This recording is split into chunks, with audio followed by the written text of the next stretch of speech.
Shikues të ABC News, ju përshëndes, jemi sërish bashkë në këtë transmetim për të parë zhvillimet më kryesorë të deri tanishme. Kryeministri Edi Rama e lexoi voton e opozitës për rezolutën e integrimit si pranimin se Shqipëria nuk ka patur bllokim në rrugën e saj drejt Bashkimit Evropian. Shefi i qeverisë e cilësoi surprizues bashkimin e votave në kuvend, por tha se procesi evropian është i pandalshëm. Rama paralajmëroi gjithashtu lajme të reja për hapjen dhe avancimin e kapitujve të negociatave. Kryeministri Edi Rama e konsideroi pozitiv, por njëkohësisht edhe befasues bashkimin e votave mes mazhorancës dhe opozitës për rezolutën mbi antarësimin e Shqipërisë në Bashkimin Evropian.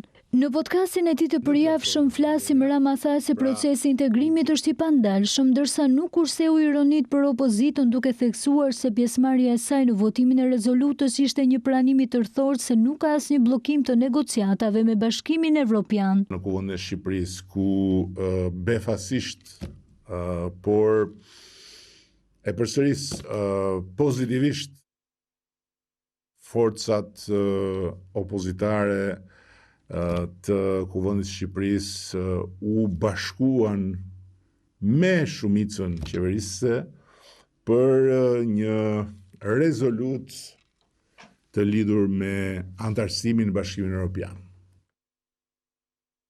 Më vjen mirë realisht që ndodhi diçka e tillë, do të ishte mirë të ndodhte vazhdimisht kur flasim për antarësimin në Bashkimin Evropian, por edhe një herë të vetme, prap se prap është një herë me vlerën e vet.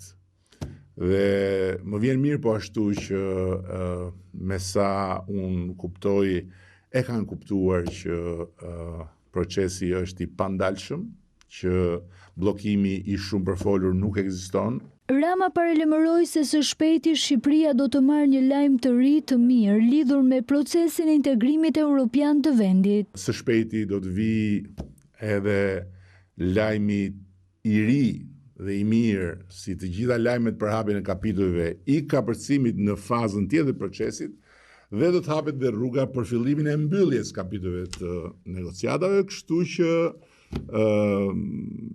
bashkimi sado i befasishëm dhe sado i ngutur në varkën e Shqipërisë Evropiane, ku ne jemi aty prej kohësh dhe ku vendin e kanë gjithmonë aty, është plotësisht i mirëseardhur. Gjatë kësaj jave Shqipëria u antarësua zyrtarisht në qendrën e NATO-s për mbrojtjen kibernetike, një hap që Rama e cilësoi strategjik për sigurinë e vendit. Një hap strategjik për vetë Shqipërinë, e cila vendoset tani më në një nivel tjetër bashkëpunimi brenda aleancës për një fushë që sot është një nga frontet më kritike.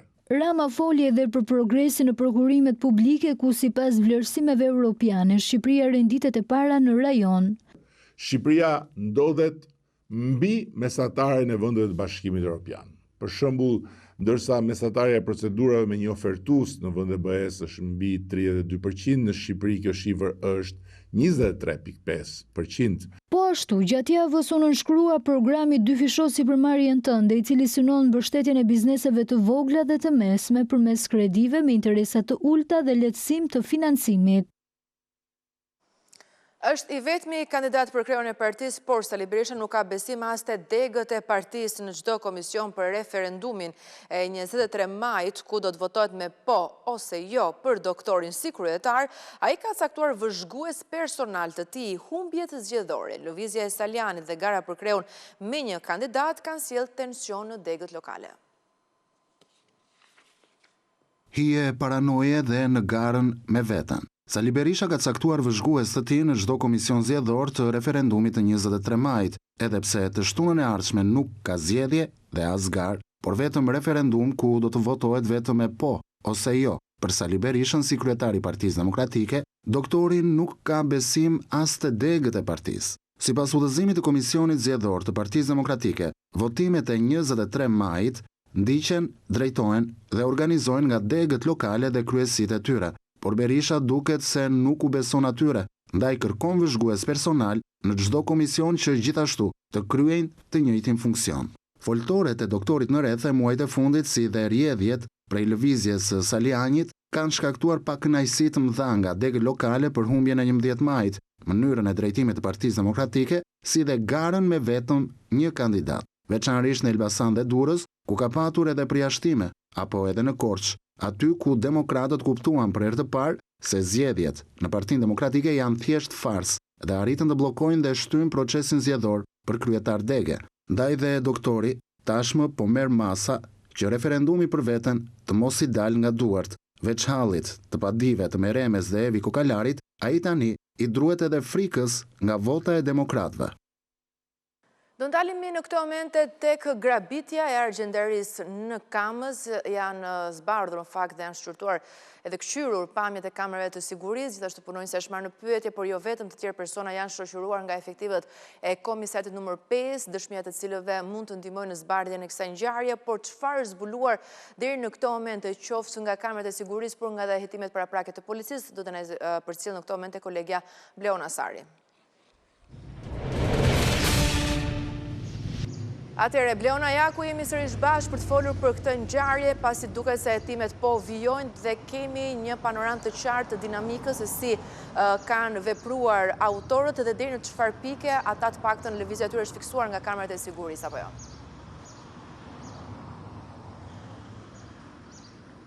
Po Fabiola, grupi e timit i ngritur posaçërisht për zbardhur grabitjen me armë zjarri e cila u regjistrua ditën e djeshme në zonën e Kamzës pranë Argjendarie, duket se ka zbardhur të gjithë itinerarin që dyshohet se kanë ndjekur dy autorët e maskuar, cilët lëvizin me një motor. Sipas burimeve tona pranë grupit të hetimit, kamerat e sigurisë kanë arritur të zbulojnë të gjithë itinerarin e ndjekur nga autorët, cilët dyshohet se menjëherë pasi kanë kryer grabitjen e cila theksojmë se është regjistruar në më pak se 1 minutë, janë larguar me motor drejt Zallherrit rrugës, teksa po aratiseshin. Nga pamjet filmike është parë që motori është rrëzuar, pasi dy persona cilët grabitën kanë ndërruar vendet e tyre, pasi dyshohet se drejtuesi i mjetit ka marrë disa lëndime, kanë vijuar sërish rrugën drejt zonës së Zallherrit, aty ku dyshohet dhe policia ka dyshimet e saj se mund të fshihet edhe motori me cilin lëvizën dy autorët, por gjithashtu edhe këta të fundit. Vijon të ketë shoqërime pranë komisariatit numër 5, oficerët policisë gjyqësore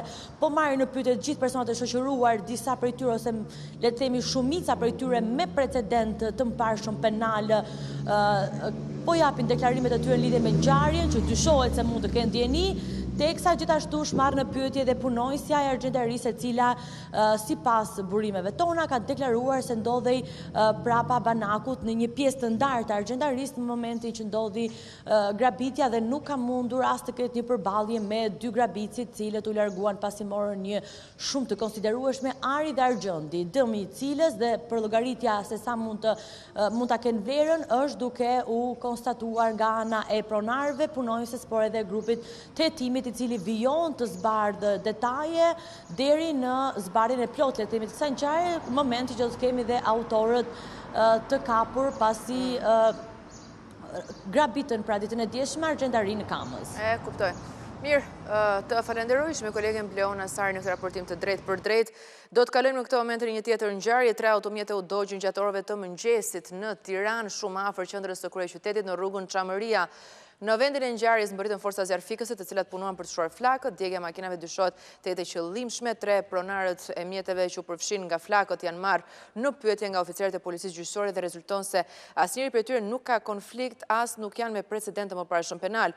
Teksa policia ka arritur nga pamjet e sigurisë të dallojë 2 persona të cilët janë të pamaskuar dhe vijon puna për identifikimin dhe kapjen e tyre. Sipas burimeve, ata kanë lëvizur në këmbë. 3 pronarët e mjeteve janë banorë të zonës ku ndodhi ngjarja.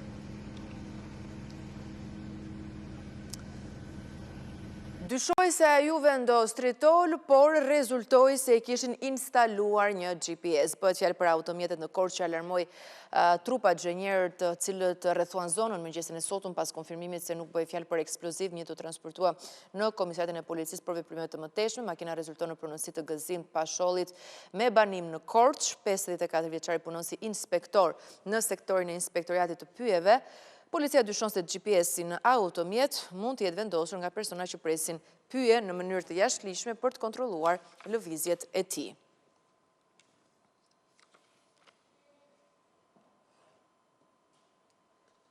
Me rritjen e temperaturave, niset e kultivimi i kanabisit. Policia ka ngritur në terren, dron dhe kontrole intensive për zbuluar parcelat me drogë dhe ambiente të mbyllura të kultivimit. Në fokus mbeten zonat problematike dhe grupet e shpërndarjes së lëndëve narkotike, ku nuk mungon në fakt dhe përfshirja e të miturve. Vetëm në muajt e parë të vitit janë goditur 10 raste.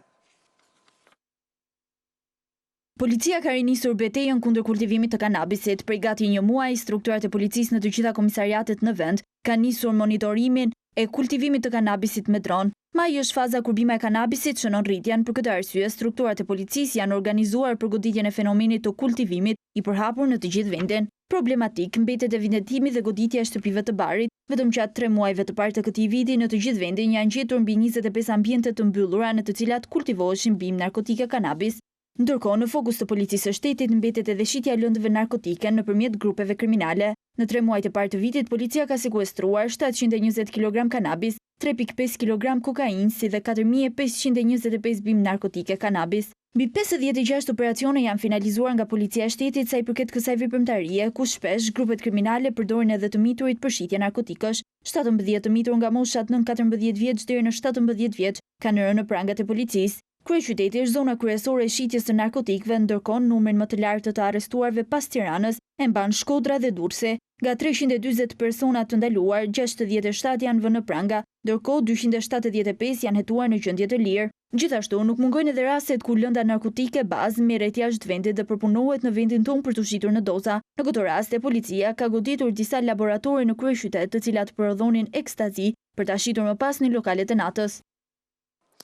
Pas mbarimit të mësimit, shkolla nuk boshatiset më. Në 10 shkollat të kryeqytetit ka nisur programi pas shkolle, ku nxënësit qëndrojnë për aktivitete artistike, sport dhe përgatitje të detyrave. Fëmijët thonë se ndjen më të lirë dhe më të angazhuar krahasuar me kurset private tradicionale. Projekti pilot synon të zgjerohet në të gjithë vendin.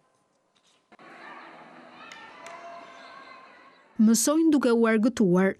Në 46 shkolla 9-vjeçare në Tiranë ka nisur pilotimi i programit pas shkolle. Vaçezela është një prej tyre.